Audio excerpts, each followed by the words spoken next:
pessoal, meu nome é Matheus Santos e eu bati um papo com o Josh Radnor, que lançou o seu primeiro disco solo, chamado Eulogy. A gente conversou basicamente sobre o seu processo criativo, síndrome do impostor, ayahuasca e o poder de psicodélicos dentro da arte dele e também, é claro, muito sobre vida e morte, que é o grande tema desse primeiro álbum solo, dividido em duas partes. A segunda sai em 2024, vale muito a pena conferir. Se você é fã do trabalho do Josh, ou se gosta de assuntos como criatividade, espiritualidade, vida e morte e reflexões aí sobre muita música. Confiram aí, é um bate-papo de quase 40 minutos e vale muito a pena. Hey man, we're just Hello. talking off the air, but thank you very much for talking to me about the album. First things first, I listened to the whole thing, and it's amazing. Like really cool, and I've been listening to NYC since you released it, learning too and read, but Yeah. my girlfriend was kind of annoyed because I wouldn't stop singing around, and now she is a little bit more annoyed because I can't stop singing the other songs, so thank you for that. But Anything I can do to help create harmony in the home with you guys. we really made it so cool, so congratulations. It's Thank you. really good. Man, the last time we talked was 2018. I don't know if you remember, but you were here in Brazil with Ben Lee. You guys were in a tour here, and it was really cool. I think we talked to you at the hotel, yeah? Yeah, that's right. Yeah. I remember. I do. Yeah. And since then you've lived through, I don't know, man, a pandemic, a breakup, and now you're getting married too, which is so cool, as you're tough. And how has everything changed, man? Because so many things were happening during these last few years, and the role of music in your life seems to have changed too, like gotten bigger somehow. And I wanted you to talk a little bit about that, not only in a professional aspect, but also in a personal one, because it does seem like this thing became like a refugee for you. So Yeah, I'm trying to think when I was when we were in Brazil, I had really just started playing guitar. I was new at it. I was writing songs with Ben for a couple years, but I was new at writing songs by myself. I think it was in Brazil we started writing Outside In, which became the second track on Golden State. Towards the end of the tour, we just had some songs come through. But music, I think, I started acting when I was a teenager, and I had a really strong vision about where I wanted to go, what I thought I wanted my life in that, area to look like. And music was much more of a, like, following a curiosity or a passion that I didn't have any professional designs on. I just started writing songs with Ben and really liked it. And then I started to feel that I had some talent for it, especially when I picked up the guitar and these melodies and songs started coming out of me without Ben. And he was, incredibly encouraging and taught me so much about songwriting and about performing live. So it was just something I started to take with increasing seriousness, but I didn't, it's more like I've had to envision the what's just over the horizon as we go, rather than having like a clear vision about like, okay, this is where I'm headed. I think at this point I'm burning through. I mean, we always have imposter syndrome, but I had it for a while just because I started so relatively late, and I thought to be a professional musician you had to start when you were 4 or 10 or 15 at least, and I started so much later in life. But I had this other skill set that allowed me to, I was a storyteller. I knew how to stand in front of people and tell a story and be vulnerable and humorous and all these things. But then, just adding this thing to my artistic repertoire of being able to tell stories for 3 to 4 minutes, 5 minutes in a song, it's just really reinvigorated me. It's made me feel you know, I still love acting. I love writing and directing movies. I love writing essays, but in addition to all that, and maybe the most, I love writing songs. Well, It that's took so me by cool. surprise as much as anyone else. That's really, really cool. And does it get better, like for you, this imposter syndrome? Because from the distance, it's hard to see that, you know, in you, because you know you have a career that's so accomplished right now, and I really love your songs, and it's hard to imagine like you having a day when you're like, man, my voice just sucks today, or I can't get the chord progression right. So does it get better? Like, do you trust yourself more now, or it's like a daily thing? I think I don't take those days. I don't take those days to mean I suck in any sort of big way. I think more of it like I'm having an off day. Mm-hmm. And then we'll just wake up tomorrow and maybe my voice will be stronger, or the songwriting gods will be on my side more tomorrow. But I don't know that imposter syndrome ever goes away necessarily. And in some ways I could make a case there's a healthy aspect to it, which is it keeps you humble and it keeps you working to disprove the voice in your head that tells you you're garbage. Mm-hmm. So you're always on high alert. You know, I wouldn't trust an artist who thinks everything they touch turned to gold, because I don't think they do enough as you know, they don't do enough drafts, they don't do enough revision, they don't run it by people, because not everything, you know, if I showed you the first drafts of my writing, you'd be like, this isn't great, you know. But if I showed you how I go through it and edit it and rewrite it, you know, it's kind of like you polish it and you chip away at it until it becomes what you want it to be. But I still have really off days where I feel, who do I think I am? You know, stop, you know, you can't have this many careers, stop doing, you know, it's almost like the troll voices in social media, they can get in your own head and you're trolling yourself. So you have to work as much at staying mentally healthy as an artist as working at your craft, I think. I'm kind of grateful that you said that, because I went to a show earlier this year, and I was with my girlfriend, and then I told her, man, I gotta start playing guitar, and I gotta start, you know, singing, because this is like a spiritual experience for me. And I have this friend who is a singer here in Brazil, and then I don't know, he kind of taught me a few things, and I've been so grateful for having him in my life. And I started trying to write my own songs, and they all kind of suck. And I was like, man, this is so out of my league. And listening you say all this kind of puts things into a new perspective. And I wanted to ask you, did you have a moment where you were like, man, I'm kind of good at this stuff? Like you were writing, or when you started playing guitar and then you finally were able to play that song that you were trying for a few days, and then you were like, man, I got this, I can do this? Yeah, I can definitely answer that, but I kind of wanted to address something that you said, which I think will take us back there. There's this radio personality called Ira Glass. I don't know if you've ever heard of him. He hosts something called This American Life. And he has this very famous quote about creativity where he said, when you're younger and you want to make things, you want to be an artist, your taste is very good. You recognize what is good. You're drawn to good things. But your skill level, because you're just starting out, is not where your taste is.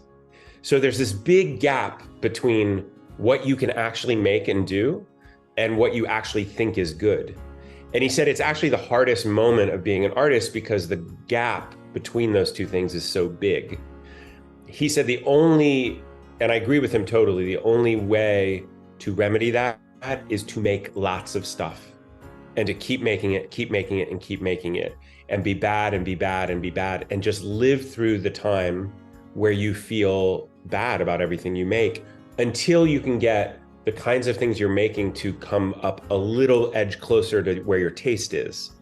And one day, if you stick with it long enough, you end up making things that you think are good, that you would actually like to see. You know, I had a leg up, I think, in songwriting because my first couple cracks at writing songs were with Ben. So they were good songs, you know, they were good songs because he's a great songwriter and he plays beautifully on the guitar. So from moment one, the songs I was contributing to felt like real songs. And they felt like good songs. They felt like songs I'd want to listen to. It was another story when I started writing my own songs. I had, you know, I have a good sense of melody. I'm a good lyricist. I have faith in myself as what I like to hear. You know, I think I have really good taste in music. And I feel that too about myself. So yeah. And it's good. It's a good thing to have faith in your taste. It's not arrogant to say that. You like what you like and you like it for a reason. I remember, you know, the second song on the record is Pretty Angel, which is a song about not being able to sleep. And it was one of the first songs I wrote where something in me said, this is a song. This is a real song. This is a good song. You really caught something here. And then I played it almost at every show in Australia when I went with Ben a while after Brazil.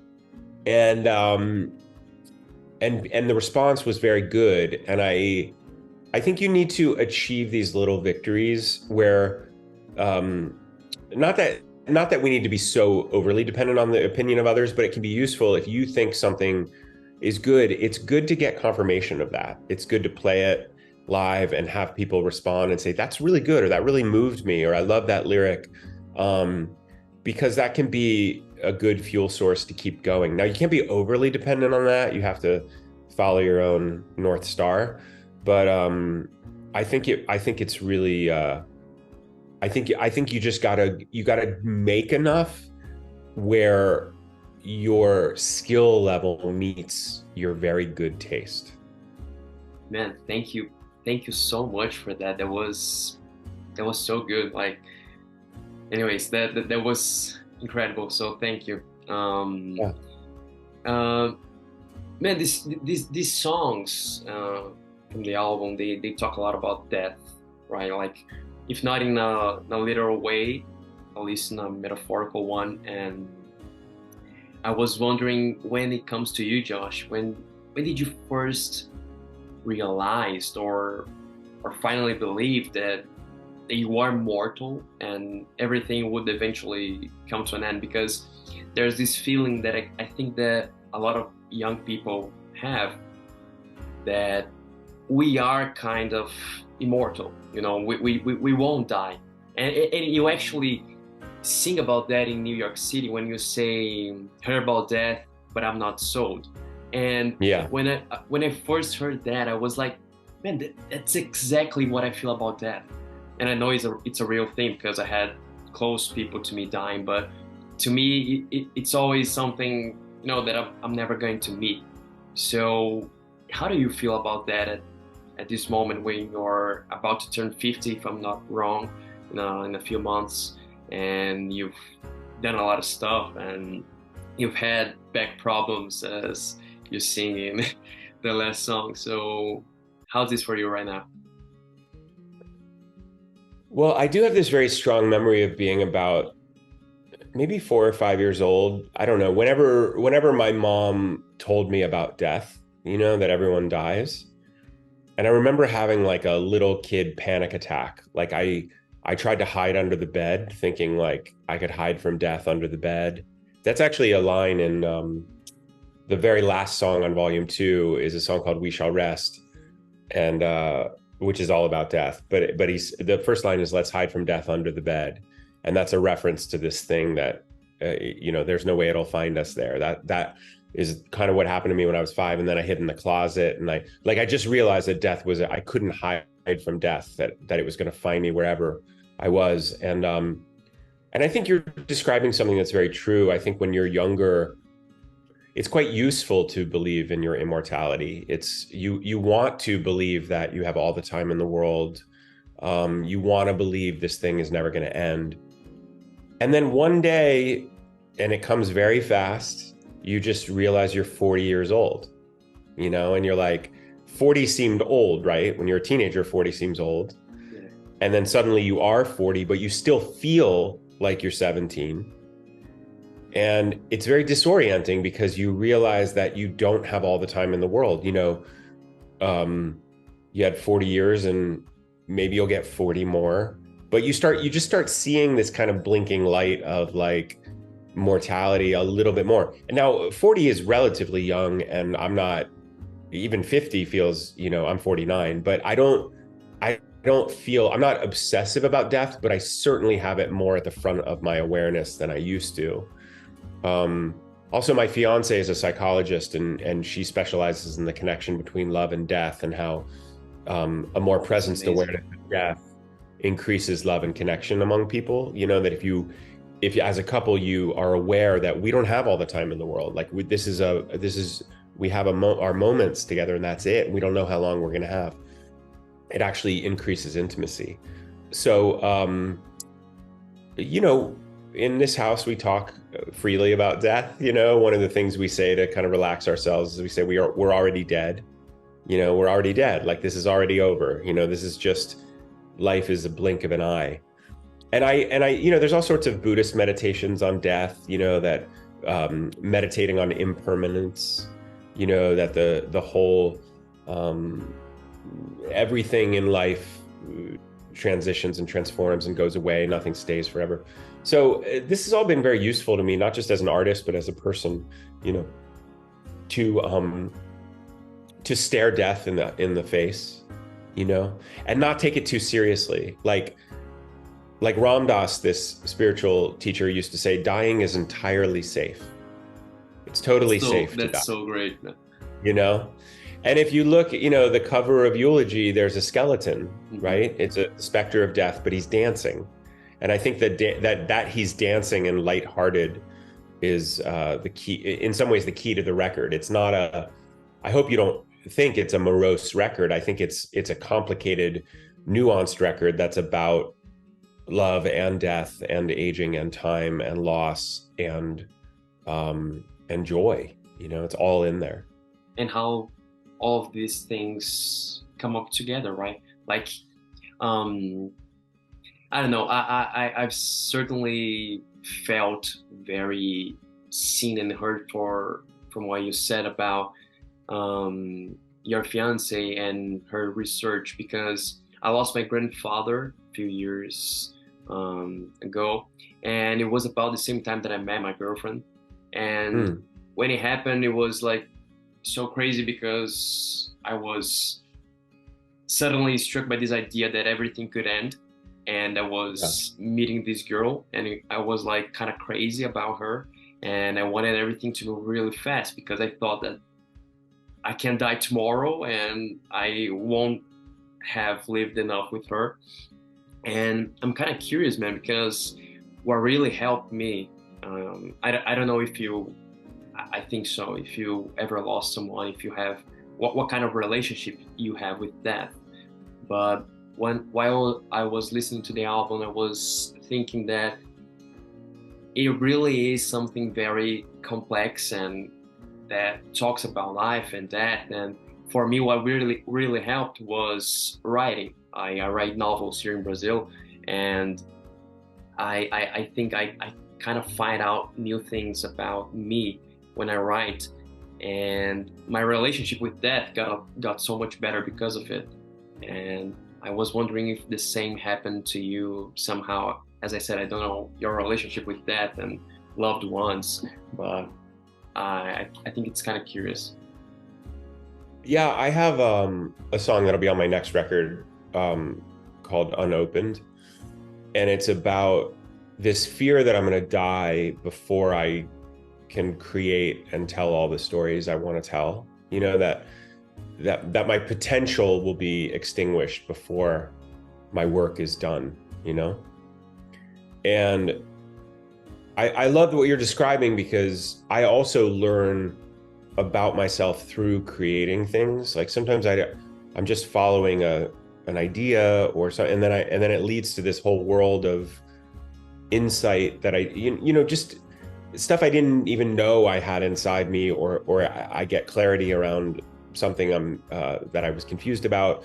And I find the process of making things to be, I was just talking with another journalist about this, that making art in some ways is like declaring, like, I was here, I lived, I had these thoughts and feelings. Because one, that moment is going to go away if you don't mark it. It's kind of like carving your name into a tree or something. Like, you were here, but you're not there anymore, but you've left some sort of mark. And I think it's an interesting way to declare that you're a human being having an experience, because you're making something to be witnessed. You're making something to reach out and affect other people. I think in some ways I look at art as an antidote to loneliness. Like I get very touched by certain songs or certain movies or certain stories where you feel like, oh my God, that was a really private, intimate thought that I had. And this author also had this thought. And that is incredible, that our interiorities can kind of reach out and high five each other, overlap or something. So I think that I'm trying to create things that are very, very, very personal to me, with the hope that they land on someone else and make them feel kind of seen and heard, and remind them that they're alive too. And that's so cool, because yesterday or the day before, when I listened to the whole album for the first time, I sent to my girlfriend this a part of one of the song's lyrics, and she said to me, it sounds like something that you would write. And I don't know how you received that, like something, wow, that was mine. But to me, what was the lyric? It was that thing about the storyteller. I'm a storyteller, and my mind goes, my brain goes straight to fear. Yeah. And I sent that to her, and she was like, wow, that seems like something that you would write too. And to me, it's just so good to see that there's like this big unconscious and creative people, and like everybody on earth, and we can kind of achieve the same things that other people can too. And I felt so seen and heard and understood during the whole album. And that's what I actually said to my friend. Dude, it was like I was in a therapy session, but with music, because I was so, it was like sometimes looking at a mirror and having the sense that sometimes other people that are like very far away from us, we've met like once, they feel the same things that we do. And the same goes to poets and philosophers that lived a long time ago. And I don't know, I think you feel the same way, but I do have this sense of comfort, that knowing that I'm not alone in this. Yeah. And my question with all the ramping of thoughts is, when do you write, man? You do have this, I'm not gonna say you're trying to talk to everybody, because it's a very personal project, but how do you create something that can talk to a lot of people? Because I have this thing when I write books, when they are very personal to me, and then somebody comes to me and say, I feel that, and it's kind of surprising, because I do think in some moments that I'm like this one brain that, anyways. The question is, how do you write things that you can talk to more people and not just Josh's mind? Yeah. Well, I think you have to trust that. In some ways, it's like trusting, not in a bad way, but that you're not so unique, and that there are certain features to being human and having a soul and having desires and having failures and successes and falling in love and out of love and getting heartbroken and hurting people. These are very common things, and the details are where the artist makes their mark, but the sentiment is maybe more universal, you know? I remember when I was at NYU, the woman who led the grad acting program at that time was named Zelda Fitchandler. She was an incredible visionary leader. And she used to talk about the role of the actor as almost like a shaman, you know, that there was something about that people couldn't express certain things emotionally, and they were depending on actors and artists to be able to channel those emotions for them and show them or give them permission to feel certain things in their lives that they, and she made it seem very holy to be an artist and very necessary to a functioning society, that we're like a pressure valve for people emotionally to feel things that they just didn't feel permission to feel, but they can feel them in a darkened theater, you know, or at a, you know, music venue. So I think I always took that very seriously, as I work on myself, you know, interpersonally, but also, as an artist, that I'm trying to do some sort of service. I don't always think of it this way. It's not always altruistic, but I think at its best, it does do some kind of, you're doing soul work for yourself, and you're also hopefully helping open up something in someone else. But you never know you don't know that something's universal until you put it out there. You just write very specifically. I think if you're trying to write something for all of humanity, it's going to be pretty bad. Mm-hmm. But if you write something, if you write about how your, you know, encounter in the park with a, you know, stranger and a bird really affected you, you know, there might be something in there that other people who didn't have that exact thing happen to them it'll open something up or resonate. You know, that they say, you know, the particular is the doorway to the universal. Like, we have to get very specific, and then we become, it becomes bigger. But otherwise we just get generalized, and we get kind of bogged down by cliche and platitude and just kind of less interesting stuff if you're trying to write for everyone. So I think I just think it's about going as deep as you can into your own psyche, your own experience, your own emotional life. And then it's like magic. Some people say, like, you know, me too. I truly believe that, man. And it's funny because my next question it started when I was writing with a quote that I think I'm almost certain that I've heard you say in a podcast or something like that. And I was gonna say right now that it makes a lot of sense that you are an actor, because, man, you know a lot of quotes, and I don't know, but it must be so easy for you to decorate your lines. I don't know, because no, it's not. I just have a weird memory. If quotes land on me, they stay in my head.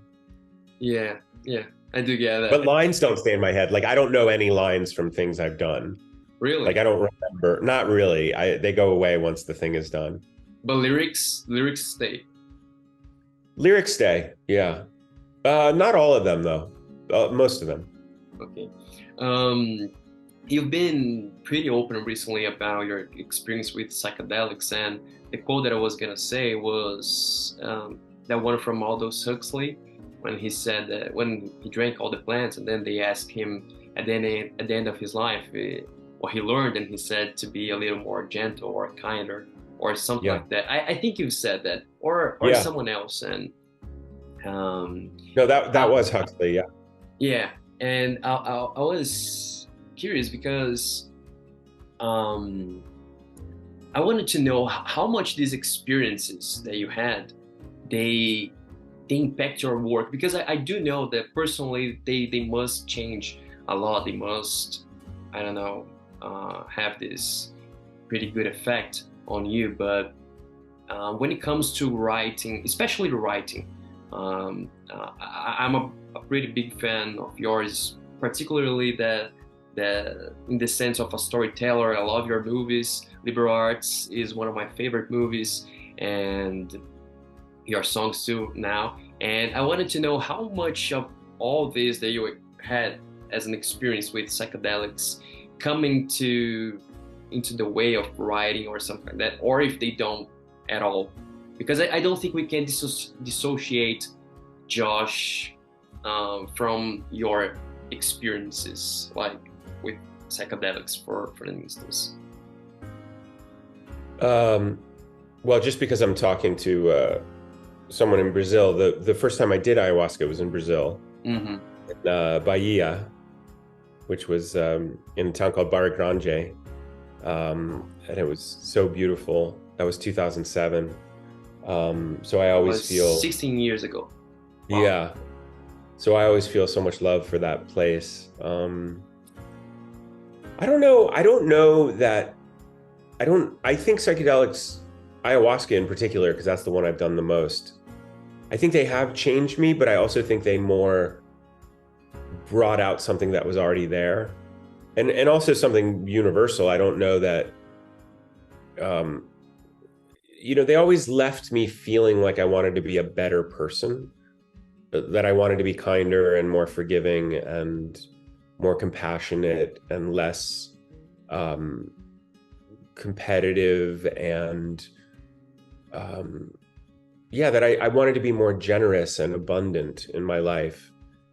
I think it's incredible that there are plants that grow on the earth that actually have virtue in them, that are teachers, that can show you the error of your ways and put you back in your heart and on the path of I don't know, some sort of goodness. And it really appealed to me. Like I'm not, you can probably tell, like I'm not a nihilist, I'm not a cynic. I can certainly conjure that stuff up, but I really believe that there's meaning in the world, that life matters. We're here for a reason. I don't believe this is all accidental. I don't know anything beyond that. I would call it a mystery, but that's just my sense. And when you take psychedelics and you see trees in a different way, that you see trees as living beings that are cohabitating on the earth with you, when the wind has a song in it, or a river, is singing to you, or dancing, the light on a river or a leaf. I mean, these are things that we take for granted. The natural world feels, the reason we can destroy the planet is because we decided somehow that nature wasn't alive as us. And when you take ayahuasca, you think, oh, how could we ever destroy this? This is, not only is nature alive, it's intelligent, and it's our friend, So if nothing else, it turns you into an environmentalist. But I just found it had very sturdy. It's funny, my parents were very kind of, anti-drug people. That's how I was raised. And before they knew I was doing ayahuasca, I would tell them certain things that I had learned directly from ayahuasca, but I didn't tell them it was from ayahuasca. I just told them what I was thinking about things. And they never disagreed with it. They always thought, wow, that's incredible, or that sounds great, or what a wonderful insight. And I didn't say like, oh, I got this from a plant, but the things you get from that realm and from those plants or the beings or the spirit or whatever it is, they're hard to argue with. They're timeless, sturdy, perennially true things. They might not be in fashion, but I just found myself, something in the relationship I forged with those plants just lit my heart up, and it certainly affected my art. were your parents cool when you told them they were doing ayahuasca, or they thought you were like They thought it was becoming incredibly strange, and they thought that I was a weirdo, I think, in some ways. But they saw my life kept getting better. Like, I stopped drinking alcohol because of ayahuasca, and they recognized that that was a good thing. I met my fiance doing psychedelics. They love her. So they're, you know, it's brought a lot of good things into my life. And I think I think they read Michael Pollan's book, How to Change Your Mind, and they've seen that I was a bit ahead of a curve in terms of the popular acceptance of psychedelics and all the medical research that's been going on lately. I think they realized that I actually was not just partying in some ways or rebelling, but I was in search of something in a very sincere way. Are you still doing it? Because I listened to a podcast with you a few weeks ago, and I think you said you haven't done it in a while. I don't know. I haven't done ayahuasca in about 3 years. I'll probably do it next year. But I've been, you know, doing other things, but I'm mostly sober. Like, most of my days are sober, you know. That's so cool. But when I have the opportunity to drop in and swim in those waters, if the time is right, if the situation's right, if the people, if I trust the people and the facilitators, I'll look into it, you know. That's cool, man. My time is coming to an end here, but I do have 2 quick questions for you, so we can wrap it up. First one, Brazil. You've even mentioned a while back that you did your first ceremony here of ayahuasca. So it's kind of a special place, and you and Ben also came here to do a tour here from your first album. And I was wondering if you have any plans of coming here and maybe bringing your new album. We have part 2. Well, I would love to. I'm the promoter who brought us there last time really wanted to do a solo tour with me, and other places in South America, but just because of the wedding and the album release, I wasn't able to do it. So hopefully I will get back to Brazil. I remember the audiences in Brazil. Any musician you talk to, they all say, "Oh no, they're the best. They're the best, most enthusiastic, fun, you know, most fun audiences in the world." So I would love to get back, and maybe you know, Brazil will have enough time with the record that they'll be singing along with the songs by the time I get there, hopefully. Yeah. And last one, being a creative person for me is like about doing the work and listening to everybody else ask about what's next. I know there's a second part of this album to next year, and you've been pretty busy also as an actor. We've got Hunters. My parents love that show, and I wanted to know if you have any plans of, as of right now, writing and directing another movie. Me and my girlfriend, we are passionate about liberal arts, and I also remember, if I'm wrong, you can correct me. I'm sorry. You mentioning a book, a few years back. I don't know if that's still a thing. Or yeah, I've written 2 books and sold and returned the advance. It's a longer story about why I didn't want to publish both of those books. The first one was actually about ayahuasca, and I just felt like it wasn't its time. I needed more time, and I needed more humility to write that book. And the second book was a little more of a memoir-ish kind of thing, but it just fell apart for reasons that are not worth going into. But I have written 2 books. You know, the first one is still a project for the future, maybe? No, I just put them aside. I mean, I always have some sort of prose project going on, but right now I'm not working on a book. I have a bunch of movies in various states of development. Two of them are really ready to go, and we're looking for financing. So hopefully, fingers crossed, I'll make another movie next year. Mine across from here, man. So that's so cool. And that's it. Thank you very much. I'm gonna wrap it up the recording.